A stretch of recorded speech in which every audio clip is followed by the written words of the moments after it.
기도드리겠습니다. 은혜와 사랑이 한량없으신 주 여호와 우리 아버지 하나님, 그 놀라운 능력을, 그 은혜와 그 진리와 그 사랑을 인하여 감사와 찬송과 영광을 주께 돌리옵나이다. 잘 때는 마치 문자와 같은 저희들이건만 다시 일깨워 이렇게 새벽에 주님 앞을 찾아 나오게 하시고, 항상 세상으로 기울고 있는 저희들이 좀 하나님 나라를 지향하며 살게 하시고, 과거에 매이고 현재에 매이고 물질에 매이고 많은 근심에 매여 헤어나지 못 저희들을 이렇게 신령한 세계로 인도하시며 영원한 약속된 나라를 바라보며 오늘도 주 앞에 나와 기도하게 하시오니 이 은혜와 사랑 진심으로 감사드립니다.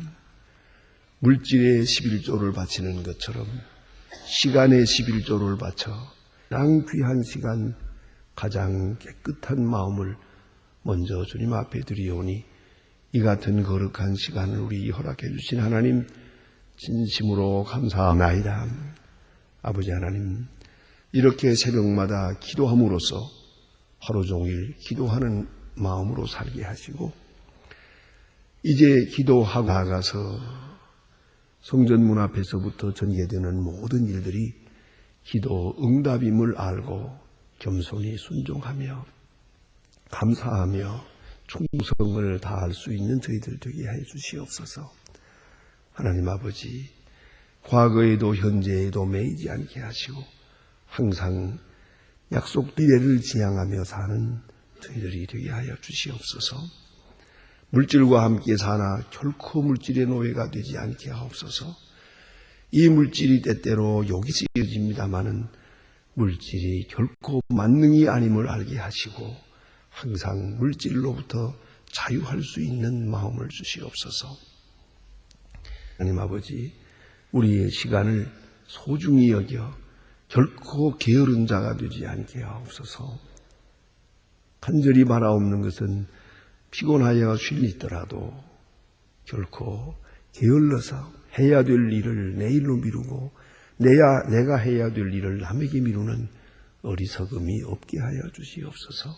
하루하루 주어지는 시간과 나날들을 소중하게 여기며 주 거룩하신 나라를 위해서 전력을 다하여 쏟으며 바치며 희생하며 그렇게 살아갈 수 있는 저희들이 되게 해 주시옵소서.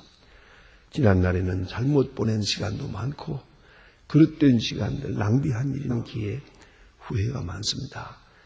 그러나 이후로는 후회가 없을 만큼 그만큼 충실하게 충성되게 진실하게 살게 해 주시옵소서. 자비하신 주여, 헛된 생각을 깨끗이 버리게 하시고 허상도 버리고 허영도 버리고 지기 질투도 버리고 그리고 지나친 욕심도 다 버리게 하시고 오직 밝은 마음으로 주를 섬기게 하옵소서.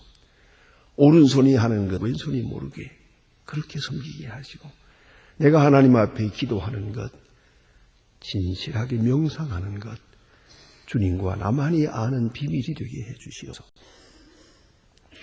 오늘도 하나님의 말씀을 바로 전하고 또 바로 들을 수 있게 하시고 저희 교회가 교회된 귀한 본분을 다하게 하시며 교제에 사단 수만 명의 성도들이 다 같이 주 앞에서 성실히 행하고 충실한 믿음에 살게 하시고 우리가 대표적으로 지금 와서 새벽에 기도하옵는데 그 어디에 있든지 소망의 식구 3만 명은 다 같이 새벽 시간에는 이 시간을 맞추어 하나님 앞에 기도하는 사람들 되게 해 주시옵소서.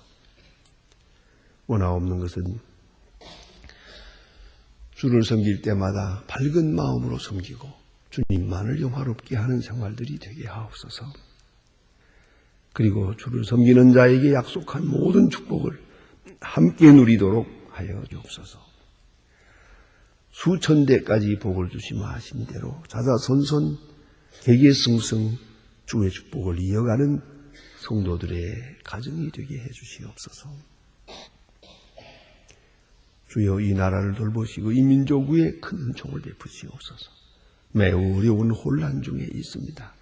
바른 질서를 깨 하시고 하나님의 거룩하신 사람들을 세워주시고 인간의 생각이나 악한 생각들, 불의한 생각, 잘못된 이기가 다 숲으로 돌아가게 하시고 무산되게 하시고 하나님의 뜻만이 조용히 나타나는 이 민족 사회가 되게 하옵소서.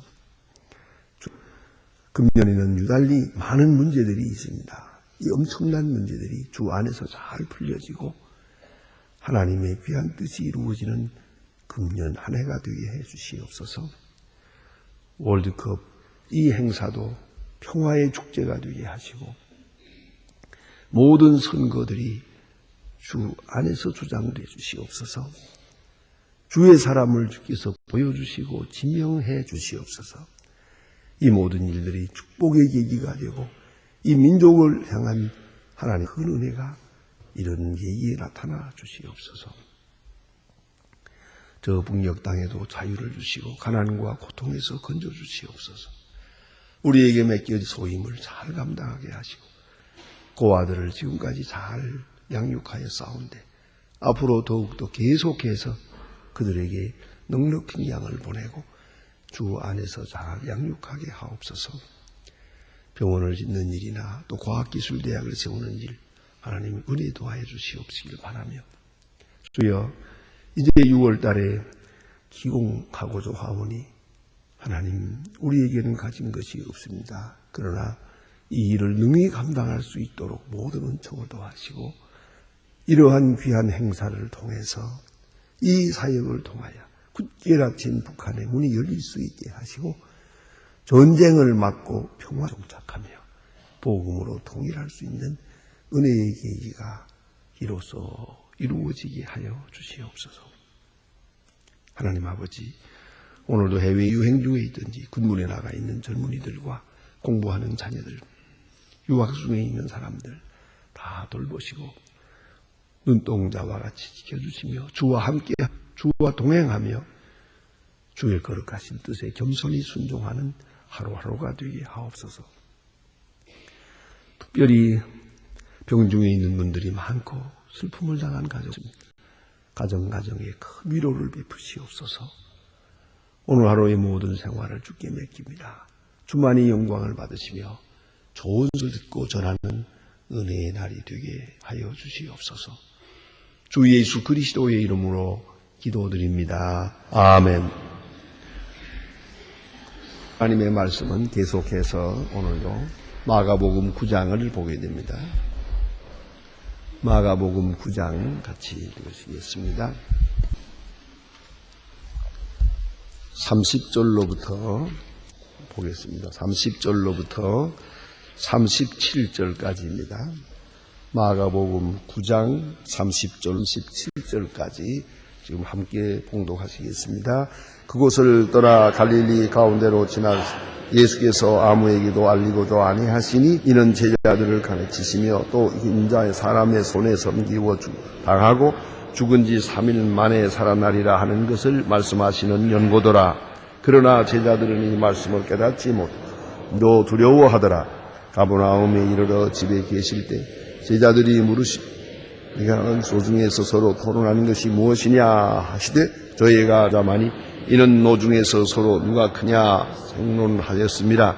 예수께서 앉으사 12 제자를 불러 이르시되 아무에게나 첫째가 되고자 하는 자는 그의 끝이 되 뭇 사람을 섬기는 자가 되어야 하리라 하시고 어린 아이 하나를 데리고 가서 그 가운데 세우시고 앉으시며 제자들에게 이르시되 누구든지 내 이름으로 이른 어린아이 하나 영접하면 또 나를 영접함이요 누구든지 나를 영접하면 나를 영접하니요 나를 보내신 이를 영접함이니라. 아멘. 오늘 본문에서 예수님 그 전도 사역 혹은 생애의 한 단계가 넘어가는 것을 볼 수가 있습니다. 예수님께서 이 땅에 오셔서 복음을 전하시는 그것은 철저하게 계시적인 것이요 또 경륜적인 것이요 만 백성을 구원하시고자 하는 목적이 있는다. 하나의 드라마로 한다면은 한 막이 지나고 이제 다음 단계의 막이 열리는 그런 본문의 말씀을 볼 수가 있습니다. 예수님께서는 지금 불과 3년밖에는 일하지 않았습니다. 많은 병자를 고치고 또 많은 사람들에게 또 때로는 시달리기도 했습니다. 그러나 또 한편으로 예수님 끼는 날마다 높아가기만 합니다. 5,000명을 먹이는 일, 4,000명을 먹이는 일, 이런 일로 인해서 점점 예수님의 인기는 아주 그야말로 충만하여 많은 사람에게 높이 존경을 받는 그릇이 이제 관계가 되었습니다. 바로 이때에 예수님께서는 지금 십자가 지실 생각을 합니다. 그것이 오늘에 나타난 내용입니다. 그래서 사람들을 더 이상 만나려고 하지 않았다. 될 수 있는 대로 많은 사람을 만나려고 하지 않고 12제자만 앞에 놓고 말씀을 하려고 하셨다 하는 것이옵시다. 우리는 때때로 일에 쫓기며 어디로 가는지 모르고 그저 그때의 문제를 해결하며 끌려가듯이 세상을 살아갑니다만은 예수님은 그렇지 않았습니다. 뚜렷한 목적을 두고 그것이 연한 이야기가 아니고요. 시간적인 것까지 다 계획에 넣고 솔직히 말하면 유월절을 향해서 유월절 양이 희생되는 바로 그 시간 그 장소에서 십자가에 돌아가시고 하시는 계획을 가지고 그리고 오늘 본문부터 시작해서 십자가 지실 것과 부활 것을 말씀하기 시작합니다. 이러한 말씀을 하기 위해서 사람들을 만나는 것을 좀 물리쳤다 하는 것입니다. 그러나 제자들은 이 소중한 시간에 예수님의 결단을 이해하지 못했습니다. 그리고 엉뚱한 생각을 했습니다. 그야말로 동상이몽이 아닐 수가 없습니다. 오늘 본문에 보는 바와 같이 예수님은 지금 십자가를 향하기 시작했습니다. 이제 이 일을 마감하는 시작. 지금까지 한 모든 일을 놓고 정리하고 이제 십자가를 지고 부활하실 것을 생각합니다. 생의 초점을 맞아 이제 끝을 생각합니다. 대단히 중요한 것입니다. 하나의 휴머니즘으로 이해하더라도 이것은 매우 중요한 겁니다. 우리 인간에서는 이제는 끝을 생각해야 됩니다. 내가 언제 일을 마감을 하나? 어떻게 마감을 해야 되나? 내 끝은 어떻게 될 것인가? 매우 중요한 것입니다. 끝을 생각하지 않고 그대로 지나는 것, 그 어리석은 겁니다. 내가 끝날 시간이 있다는 생각은 안 하고 그대로 열심히 뛰기만 합니다. 얼마나 어리석은 일입니까? 참 저는 언젠가 한번 엄청난 구경을 했습니다. 그것은 어떤 장소에서 나무 타기 쇼를 하는 걸 보았습니다. 그런데 여러 연들이 이렇게 서서 나무통을 세워놨습니다. 군인 훈련하는 곳이니까요.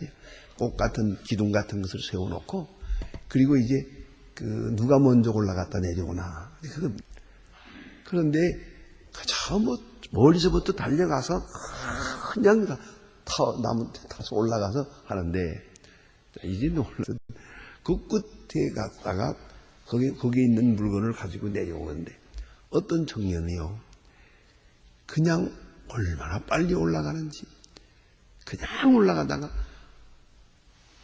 끝을 보지 못하고 올라가서 마음에 다 올라왔는데 불구하고 또 더 올라갈 것처럼 헛짚었단 말이에요.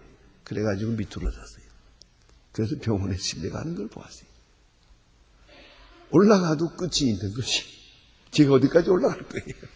그런 어리석은 걸 보고 이건 참 중요한 상징적이 있다고 생각했어요. 나무를 올라가도 끝이 있고 생을 살아도 죽을 때가 있는 거예요. 시작했으면 끝날 때가 있지요. 이것을 미리 생각하지 못하는 데서부터 문제가 되는 거예요. 그러니까 오메가 포인트를 먼저 생각해야 되는 거예요. 언제든지 적어도 중간 쭉 왔으면 이젠 끝을 생각해야죠. 이젠 끝을 생각해야 돼요. 그런데 그 생각을 못하고 지금도 뭘 시작한다고 그러고 또 뭘 한다 새롭게 한다고 그러고 큰 어리석은 것이죠. 이제는 그럴 때가 아니고 마감을 할 때가 됐죠. 오늘 예수님께서는 십자가를 지실 생각을 합니다. 이제부터 정리하기 시작합니다. 굳게 결심하십니다. 그리고 제자들 말씀하기 시작합니다.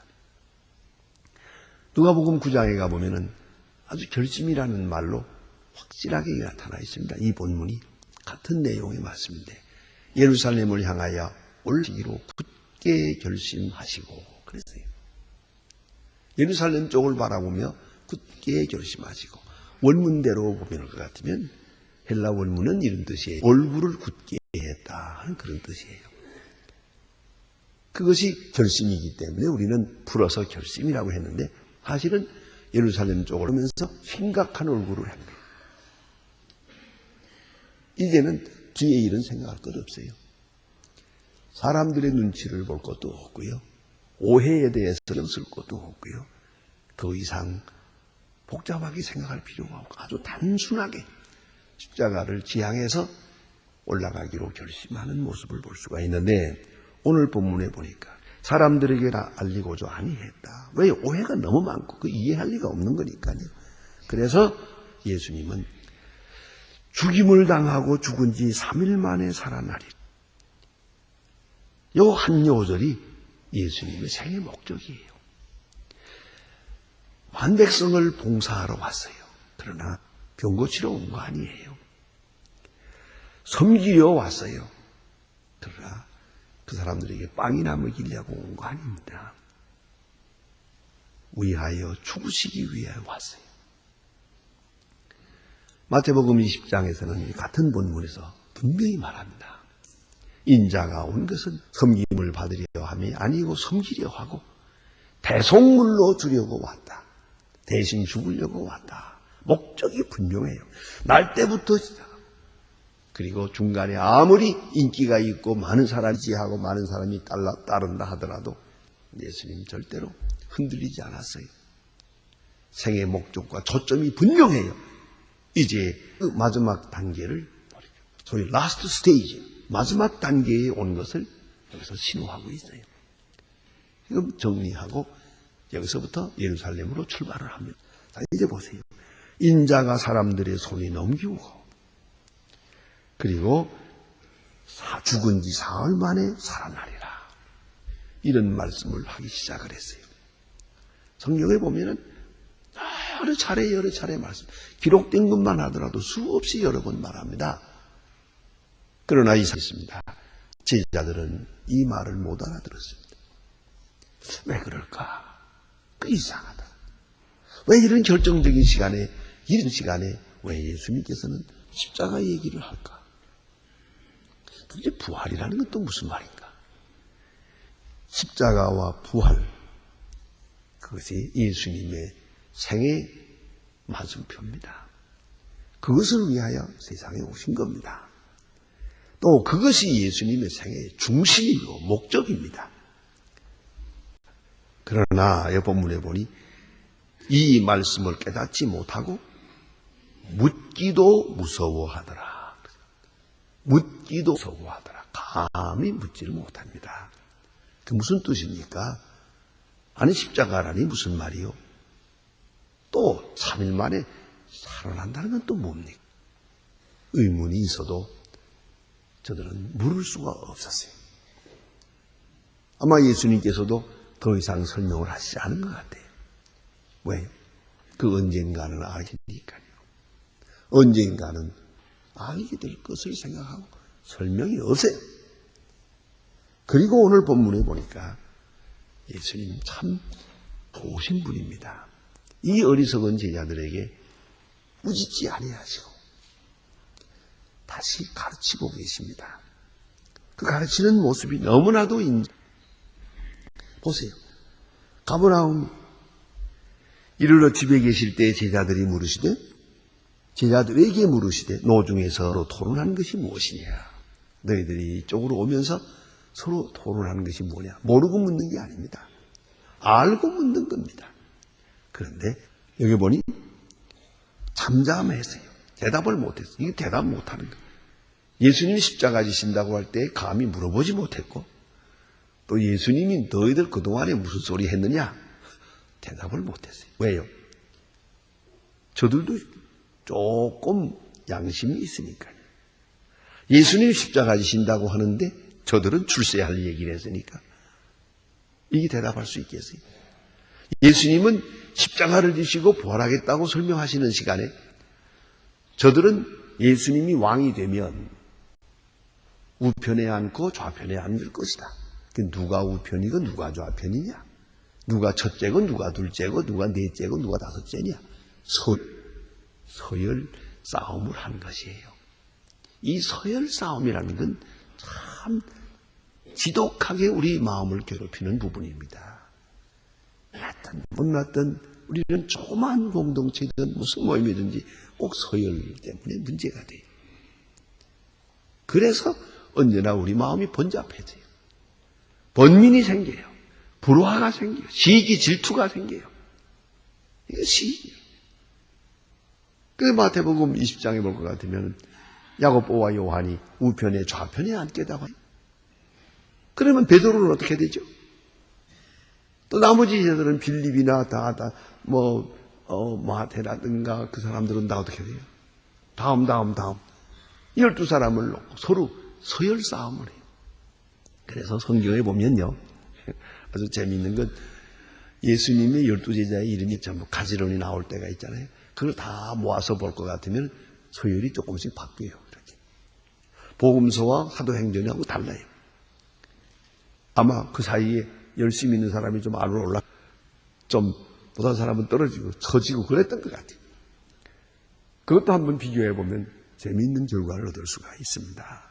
아무튼 우리가 생각해야 합니다. 그래서 모중에서 서로 누가 크냐 서열 경쟁을 하고 있었다. 여기 신경을 쓰고 서로 지기하고 질투하고 있었단 말이죠.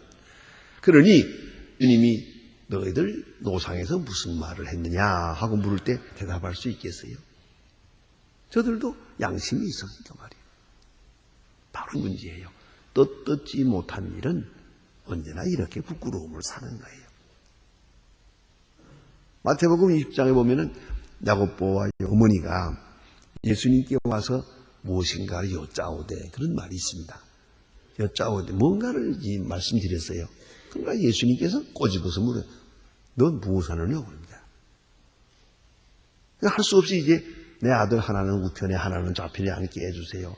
그 말씀을 가만히 보면서도 예수님께 말씀을 드렸는데 이게 떳떳지 못하니까 바로 들을까봐 뭐라고 쭈글쭈글 하니까 예수님 또 꼬집어서 바로 말하라고 물었다. 언제든지 떳떳지 못한 일은 우물우물해요. 말이 분명치 못해요. 선명하지 못하단 말이에요. 시기에 사로잡힌 사람의 말은 얼얼하게 마련이에요. 시기 질투가 많으면 자존심이 너무 강하면 말더듬을 한답니다. 심리학적으로요.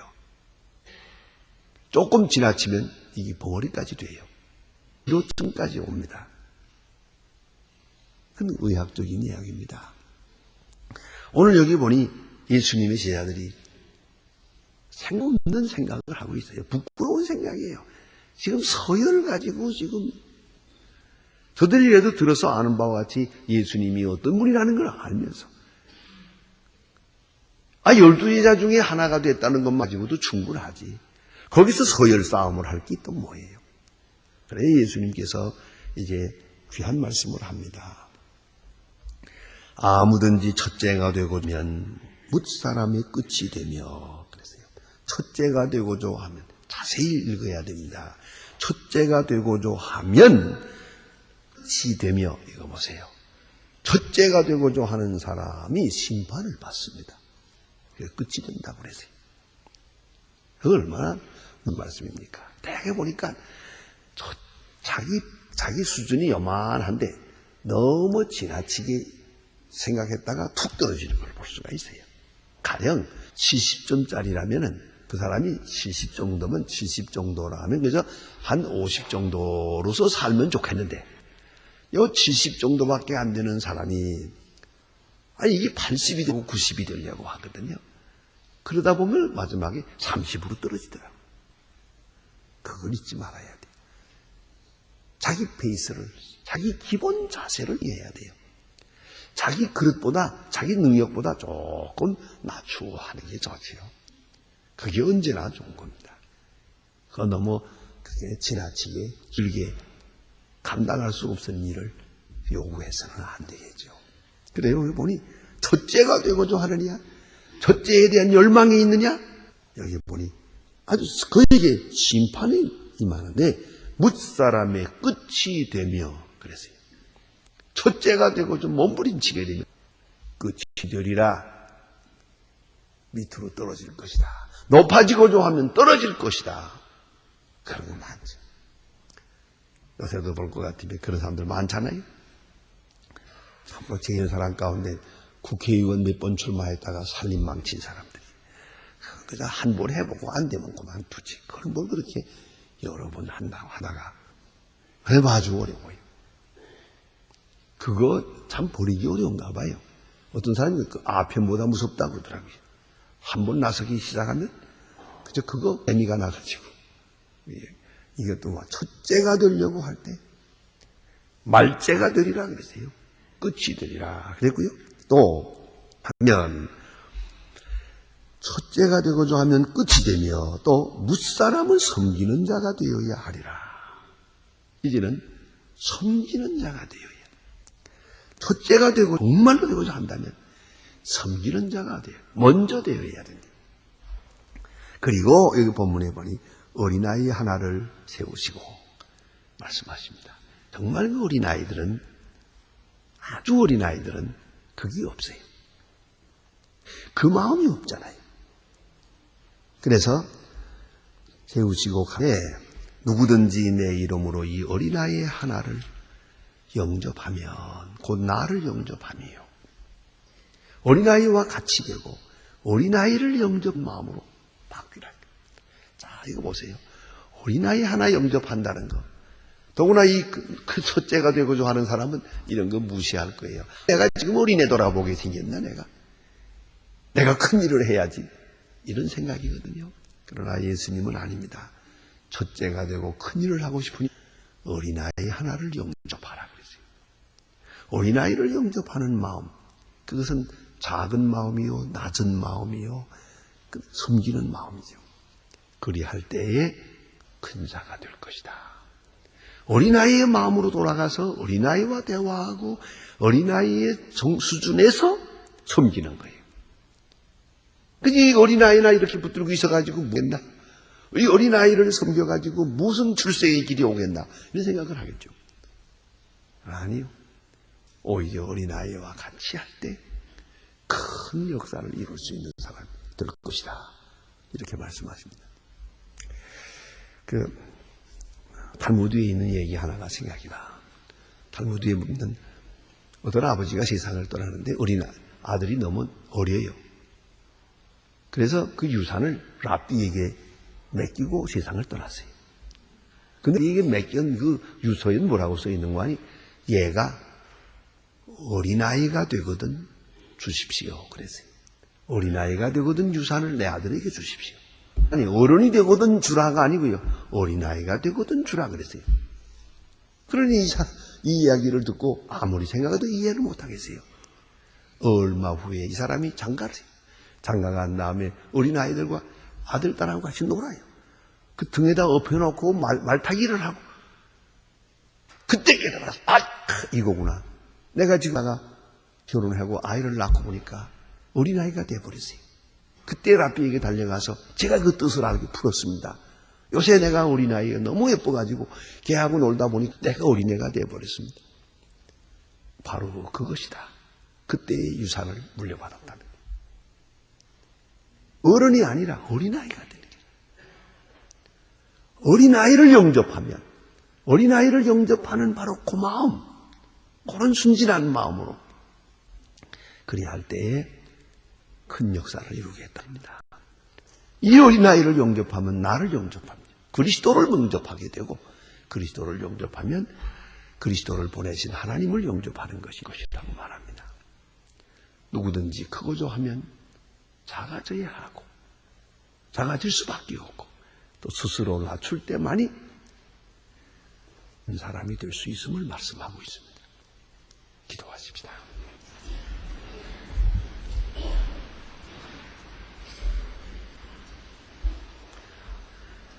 하늘에 계신 우리 아버지시여, 이름이 거룩히 여김을 받으시오며 나라의 마옵시며 뜻이 하늘에서 이룬 것 같이 땅에서도 이루어지이다. 오늘날 우리에게 일용할 양식을 주옵소서. 우리가 우리에게 죄진 자를 사해 준 것 같이 우리 죄를 사해 주옵소서. 우리를 시험에 들게 하지 마옵시고 다만 악에서 구하옵소서. 나라와 권세와 영광이 영원히 있사옵나이다. 아멘.